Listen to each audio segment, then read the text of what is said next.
അൽഹംദുലില്ലാഹ് വളരെ പവിത്രമായ ഒരു രീതിയിൽ സാക്ഷ്യം വഹിക്കാൻ കഴിയുന്നതിനുള്ള ചാരിതാർത്ഥ്യം അറിയിച്ചുകൊണ്ട് തന്നെ നമുക്കറിയുന്നതുപോലെ നമ്മുടെ വയക്കര ദേശത്ത് താമസിക്കുന്ന ജഹാംഗീർ ഇരുവൃക്കകളും തയ്യാറാക്കലായി ആഴ്ചയിൽ 3 പ്രാവശ്യം ചെയ്യുന്ന സീരിയലാണുള്ളത്. ഈ സ്ഥിതി മനസ്സിലാക്കിക്കൊണ്ട് തന്നെ വയക്കര നിവാസികൾ ഒന്നടങ്കം കൂടിച്ചേർത്തുകൊണ്ട് ഒരു ചികിത്സാ സഹായ സമിതിക്ക് രൂപം കൊടുക്കുകയും ഈ പ്രദേശത്തുള്ള മുഴുവൻ ആളുകളെയും അതിൻ്റെ പ്രാതിനിധ്യം ഉൾപ്പെടുത്തി ഒരു ചികിത്സാ സമിതിക്ക് രൂപം കൊടുക്കുകയും ചെയ്യുന്നു. ഏകദേശം 1 മാസ കാലയളവിനുള്ളിൽ നമുക്ക് ചെയ്യാൻ പറ്റുന്ന രീതിയിൽ പരമാവധി ഈ വിഷയം ജനങ്ങളിലേക്ക് എത്തിക്കുകയും അതിലേക്ക് വളരെ പോസിറ്റീവായി പ്രതികരിച്ചു കൊണ്ടിരിക്കുകയും ചെയ്യുന്ന ഒരു സാഹചര്യത്തിലാണ് നിലവിലുള്ളത്.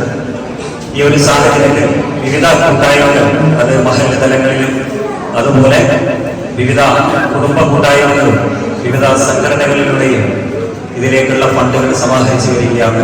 ഈ ഒരു നിമിഷത്തിൽ വളരെ അനുഗ്രഹീതമായ രീതിയിൽ വെച്ച് നമുക്ക് ശംസുൽ ഉലമാ ഇസ്ലാമിക് അക്കാദമിയിൽ നിന്ന് സ്വരൂപിച്ചിട്ടുള്ള ഈ ഒരു ഫണ്ട് കൈമാറ്റമാണ് നടക്കുന്നതിന് പിന്നിൽ പ്രവർത്തിച്ച മുഴുവൻ അതടക്കമുള്ള ഇതിന്റെ മുഴുവൻ സ്ഥാനമാർക്കും അതോടൊപ്പം ഇതിന്റെ ഭാരവാഹികൾക്കും ഇതിന്റെ പിന്നിൽ പ്രവർത്തിച്ചുകൊണ്ടിരിക്കുന്ന മുഴുവൻ മനസ്സുകൾക്കും ജഹാംഗീർ ചികിത്സാ സഹായ സമിതിയുടെ വേദ്യമായ നന്ദി രേഖപ്പെടുത്തുകയാണ്. അൽഹംദുലില്ലാഹ്.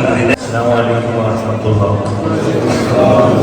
അൽഹംദുലില്ലാഹ് വസ്സലാത്തു വസ്സലാമു അലാ റസൂലില്ലാഹി വഅലാ ആലിഹി വൽ-ഫാദിലീന ബിൽ-ഖല്ലാഹ് അമ്മാ ബഅദ്. ബഹുമാനപ്പെട്ട ശംസുൽ ഉലമാ അക്കാദമി ഭാരവാഹികൾ, സഹോദര സഹോദരിമാരെ, അതുപോലെ ജഹാംഗീർ ചികിത്സാ സമിതി അംഗങ്ങളെ, അൽഹംദുലില്ലാഹ് അല്ലാഹുവിൻ്റെ അപാരമായ തൗഫീഖ് കൊണ്ട് ഈ രൂപത്തിൽ ഒരുമിച്ചുകൂടാൻ അല്ലാഹു നമുക്ക് തൗഫീഖ് ചെയ്യുമാറാവട്ടെ.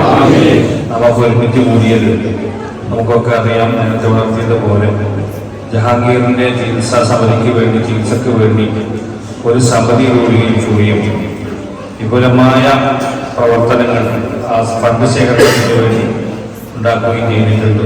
മഹല്ല് സംവിധാനം, അതുപോലെ തന്നെ മറ്റു സംഘടനകൾ, മറ്റു ഓട്ടോറിക്ഷ സംവിധാനങ്ങൾ, ഇങ്ങനെ എല്ലാ സംവിധാനങ്ങളും ഉപയോഗപ്പെടുത്തുന്നുണ്ട്. അതിൻ്റെ ഭാഗമായി ശംസുൽ ഉലമാ ഇസ്ലാമിക് അക്കാദമി ഈ ചെയ്ത സേവന സഹായം അല്ലാഹു കബൂൽ ചെയ്യുമാറാവട്ടെ. ഇതിനുവേണ്ടി ഒരുപാട് ആളുകളുടെ അകമഴിഞ്ഞ സഹായങ്ങൾ, വാക്ക്, പ്രവർത്തനം ഒക്കെ ഉണ്ടായിട്ടുണ്ട്. എല്ലാം അല്ലാഹു നമ്മിൽ നിന്ന് കബൂൽ ചെയ്യുമാറാവട്ടെ. ഇതിൻ്റെ ഒക്കെ ഫലം കൊണ്ട് ഇത്തരം മാരകമായ രോഗങ്ങളെ തൊട്ട് നമ്മയും നമ്മുടെ കുടുംബത്തെയും പ്രസ്ഥാനമക്കളെയും എല്ലാവരെയും അല്ലാഹു കാത്ത് സലാമത്താക്കട്ടെ. എല്ലാവർക്കും അകമഴിഞ്ഞ നന്ദിയും കടപ്പാടും അറിയിക്കുകയാണ്. ഇൻഷാ അല്ലാഹ്.